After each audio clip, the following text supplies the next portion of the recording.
Hello বন্ধুরা, Shweta village food cooking চ্যানেলে আপনাদের সবাইকে স্বাগত জানাচ্ছি। আশা করছি আপনারা সবাই খুব ভালো আছেন, সুস্থও আছেন। আজকে আমি খুব সহজ একটা রেসিপি বানাবো আলু দিয়ে, আর খুবই ঘরের উপকরণ দিয়ে বানাবো। খুব ঝটপট কিন্তু রেডি হয়ে যায়। চলুন তাহলে বানিয়ে ফেলে যাক। তো আলু রেসিপিটা বানানোর জন্য আলুগুলো কীরকম সরু সরু করে কাটতে হবে, বা আপনারা গ্রেটারের সাহায্যে গ্রেট করেও নিতে পারেন। এখন আমি একটা মিডিয়াম সাইজের পেঁয়াজকে কেটে নিয়েছিলাম ছোটো ছোটো টুকরো করে, সেটাকে দিয়ে দিলাম। আর দিয়ে দিচ্ছি কাঁচা লঙ্কা কুচোনো। বাচ্চারা যদি খায় তো ঝালটা কমিয়ে দেবেন। তো পেঁয়াজ আর কাঁচা লঙ্কাটাকে দিয়ে দিয়েছি। এবার সমস্ত গুঁড়ো মশলাগুলোকে দিয়ে দেবো। আমার মতন করে একবারে রেসিপিটা বানিয়ে খেয়ে দেখুন, খেতে কিন্তু দারুণ লাগে। দিয়ে দিচ্ছি হাফ চামচ পরিমাণে গরম মশলা গুঁড়ো,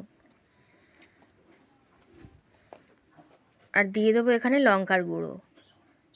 যেহেতু আলু আছে তাই জন্য লঙ্কাটা একটু বেশি দিলেও কিন্তু অসুবিধা নেই। এটা কিন্তু ঝাল লঙ্কার গুঁড়ো দিলাম। আর এবার দিয়ে দেবো লবণ।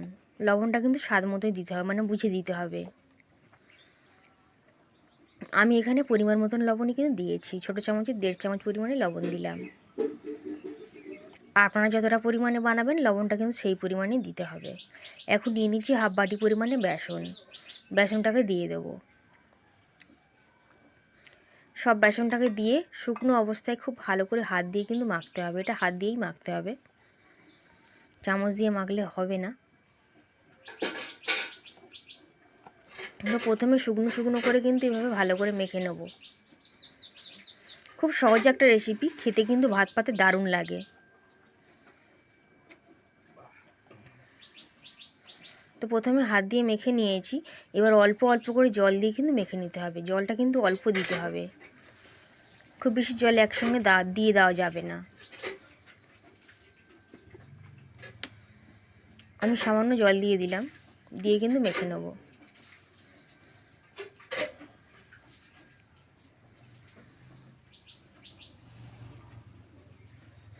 একটু শুকনো শুকনো করে মাখতে হবে, তবে কিন্তু রেসিপিটা খেতে ভালো লাগবে।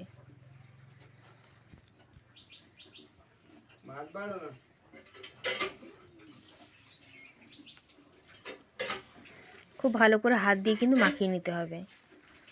আর এখন কেমন দেখতে হয়েছে দেখাচ্ছি, দেখুন এরকম একটু আঠালো মতন হবে, এইরকম হবে। চলুন বড়াগুলোকে এবার ভেজে নেওয়া যাক।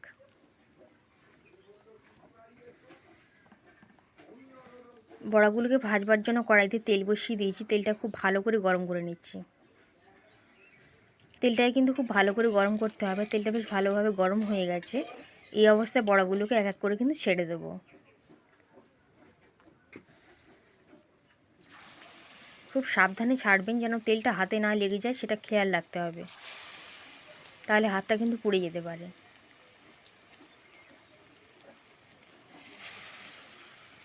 হাতের তালুতে ছোটো ছোটো অংশ করে নিতে হবে, নিয়ে একটু ছড়িয়ে নিতে হবে, নিয়ে তেলের উপর কিন্তু দিয়ে নিতে হবে। তো 4টে বড়াই দিতে পেরেছি। আপনারা কোনো ফ্রাইং প্যানে ভেজে নেবেন, একটু বেশি করেই ভাজতে পারবেন। তো একটা সাইড উল্টে দেব। যখন উনানে দেবেন তখন তেলের টেম্পারেচারটা যেন হাইতে থাকে, তারপর কিন্তু জালটা কমিয়ে দেবেন। আলুগুলো তাহলে ভেতর থেকে খুব ভালোভাবে রান্না হয়ে যাবে। এবার এটাকে উল্টে দিলাম। এইভাবে উল্টে পাল্টে নাড়াচাড়া করে লাল মতন করে কিন্তু ভেজে নেব। খুবই মুচমুচে হয়, খেতে কিন্তু দারুণ লাগে। সন্ধ্যাবেলায় চায়ের সঙ্গে বা মুড়ির সঙ্গে খেতে কিন্তু ভীষণ ভালো লাগে এই বড়াগুলো। তবে বড়াগুলো আজকে আমি চায়ের সঙ্গে বা মুড়ির সঙ্গে খাওয়াবো না, একটা অন্য রকমের রেসিপি বানাবো। তো পরের ব্যাচেরটা ভেজে নেব। তো একই রকমভাবে দিয়ে দিচ্ছি তেলের মধ্যে। তো দেখুন এই বড়াগুলো কিন্তু ভাজা হয়ে গেছে লাল লাল করে। এর থেকে বেশি লাল করবার কিন্তু দরকার নেই, খুবই মুচমুচে হয়। তো তুলে নিচ্ছি তেলটা ঝারিয়ে। এই বড়াগুলোকে আপনারা এরকমভাবেও খেতে পারেন, তবে আজকে আমি তরকারি বানাবো। ওই তেল থেকে কিছুটা তেল ঢেলে নিয়েছি, আর ওই তেলের মধ্যে দিয়ে দিলাম কুচনো পেঁয়াজ। একটা মিডিয়াম সাইজের পেঁয়াজে কুচিয়ে নিয়েছি, সেটাকে দিয়ে দিলাম। কয়েক মিনিটের মতো ভেজে নেব।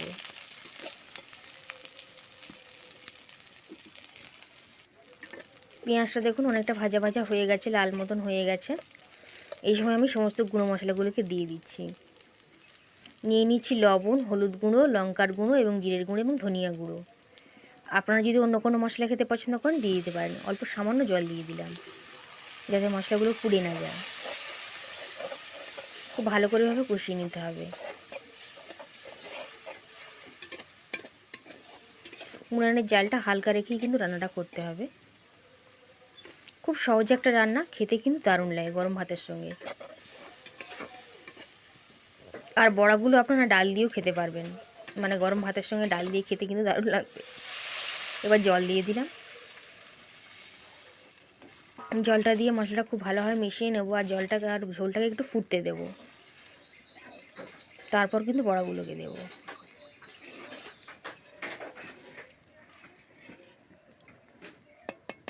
কিছুক্ষণ ফুটিয়ে নেব। তো দেখুন কিছুক্ষণের মধ্যে ঝোলটা খুব ভালোভাবে ফুটে উঠেছিল। এই সময় সমস্ত বড়াগুলোকে দিয়ে দেবো। আর দুটো তিনটে পিস আমি তুলে নিয়েছি শুধু ভাতের সঙ্গে খাওয়া হবে বলে।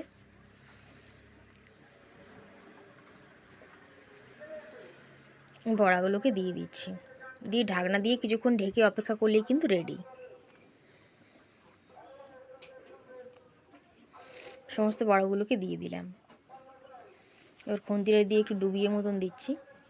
খুব বেশি জল দেওয়ার কিন্তু এখানে প্রয়োজন নেই, কারণ একদম মাখা মাখা হবে, একদম গায়ে গায়ে হবে, তাহলেই খেতে ভালো লাগবে। এবার ঢাকনা দিয়ে 10 মিনিট মতন অপেক্ষা করছি। 10 মিনিট হয়ে গেছিলো, দেখুন ঢাকনাটা খুলে নিয়েছি। ঝোলটাও কমে গেছে, আর ঠান্ডা হয়ে গেলে কিন্তু আরও গায়ে গায়ে হয়ে যাবে, মানে আরও ঘন হয়ে যাবে। এই সময় নুনটা একটু দেখে নিতে হবে। ঠিকই আছে, আমি কিন্তু নামিয়ে নেবো। রেসিপিটা কেমন লাগলো কমেন্ট বক্সে জানাতে কিন্তু ভুলবেন না। ভালো লাগলে অবশ্যই আপনারা বাড়িতে বানিয়ে খাবেন। আর ভিডিওটা শেষ পর্যন্ত দেখার জন্য অসংখ্য ধন্যবাদ। আর চ্যানেলকে নতুন এসে গেলে চ্যানেলটিকে সাবস্ক্রাইব করে নেবেন। আজ তাহলে এই পর্যন্তই। আবার হাজির হয়ে যাবো আমি অন্য কোনো রেসিপি।